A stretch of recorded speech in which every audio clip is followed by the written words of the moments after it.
একজন রমণীর কিছু গুণাবলী। ১. স্নেহময়ী ও যত্নশীল। একজন আদর্শ স্ত্রী তার স্বামী ও পরিবারের প্রতি গভীর ভালোবাসা দেখান এবং যত্ন নেন। ২. বিশ্বস্ত ও সৎ। তিনি সম্পর্কের ভিত্তি হিসেবে বিশ্বাস এবং সততা বজায় রাখেন। ৩. সহযোগী ও সমব্যথী। স্বামীর সব ভালো মন্দ সময়ে পাশে থাকেন এবং তার অনুভূতি বোঝার চেষ্টা করেন। ৪. বুদ্ধিমতী ও বিচক্ষণ। তিনি পারিবারিক সিদ্ধান্ত গ্রহণে প্রজ্ঞা ও দূরদর্শিতার পরিচয় দেন। ৫.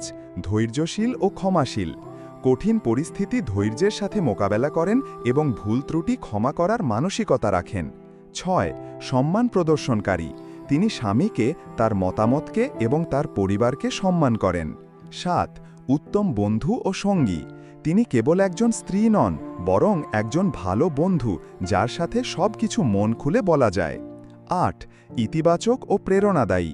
তার ইতিবাচক মনোভাব পরিবারে শক্তি যোগায় এবং স্বামীকে তার লক্ষ্যে পৌঁছাতে অনুপ্রাণিত করে। ৯. সুগৃহিণী। তিনি দক্ষতার সাথে সংসার পরিচালনা করেন এবং একটি শান্তিময় ও সুখী গৃহকোণ তৈরি করেন। ১০. সঞ্চয়ী ও হিসাবী। তিনি পরিবারের আর্থিক ব্যবস্থাপনায় বিচক্ষণ হন এবং অপ্রয়োজনীয় খরচ এড়িয়ে চলেন।